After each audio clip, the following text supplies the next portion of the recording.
I do want to start with perhaps the obvious, which is why this process, and what changes for you today? Why did you want the listing in this way? Yeah, for us, it was two options. One, we could have gone the private equity route, or two, go to a traditional IPO or with a SPAC.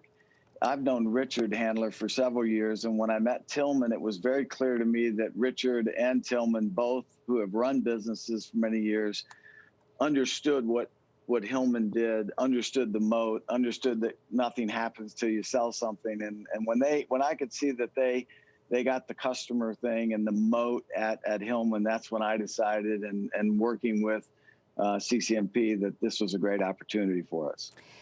Yeah, I'm sure there were other potential opportunities as well, right, Doug? I'm curious. So obviously, Tilman Fertitta has a lot of experience in the entertainment world, and obviously with SPAC vehicles as well, with two already on the go.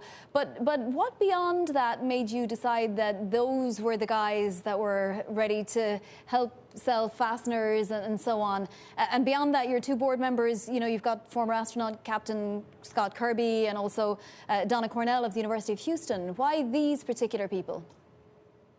Yeah, for us, it was the ability to quickly get public. We've been reporting SEC compliant for 17 years as a company with our trust preferreds. So it wasn't a matter of that. It was really a matter of, do they understand this business, and can we get into a position where we can use this to fuel our growth and reduce our debt? And Tilman and Richard both understood. They've just never seen a company like Hillman where we've grown organically 55 out of the last 56 years. And as soon as they figured that out, it was obvious to me and to them that this would be great for both of us.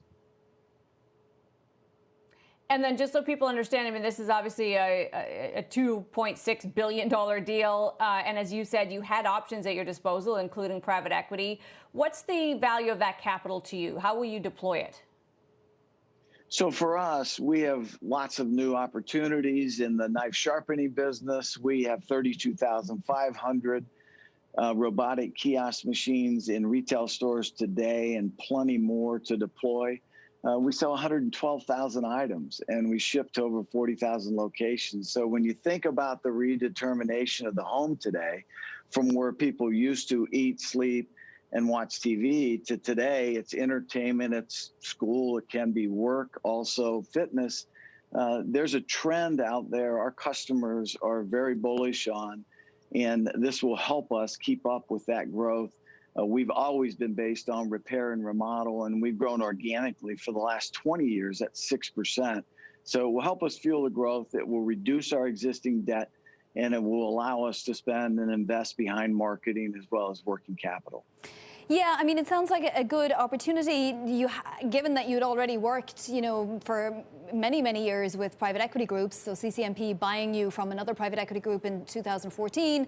So this allows you to also up your valuation. But how concerned are you that there will be strong voices that will want to be heard, and that you might have to, give in on a few things?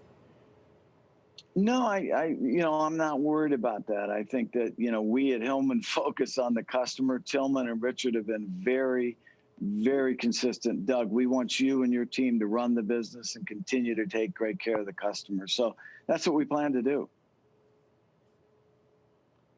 This deal is expected to close, I believe, second quarter 2021. I've got to ask you about market conditions. The market, by some measures, feels pretty toppy here. Do you worry at all about conditions changing materially, or is this a deal that'll look good to you regardless? Well, I guess more importantly, look good to your investors regardless.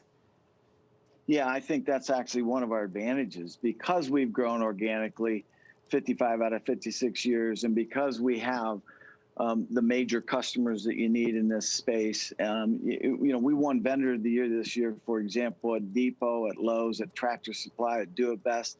I think day in, day out, that's going to be beneficial, irregardless of what the market's doing. Certainly, there'll be impact by the market, but Hillman is so steady and consistent with great organic growth and tremendous opportunities. We've bought 6 companies in the last 3 years on the M&A side, plenty of pipeline there. So I think people will see this as a really solid business that's been growing nicely for a very long time. And I think that will work in either market.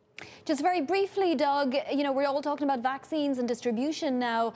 How do you see the second half of this year and into next year in terms of, homes and whether people continue to want to renovate and nest, which is obviously good for your business, or whether they'll want to get back out there again?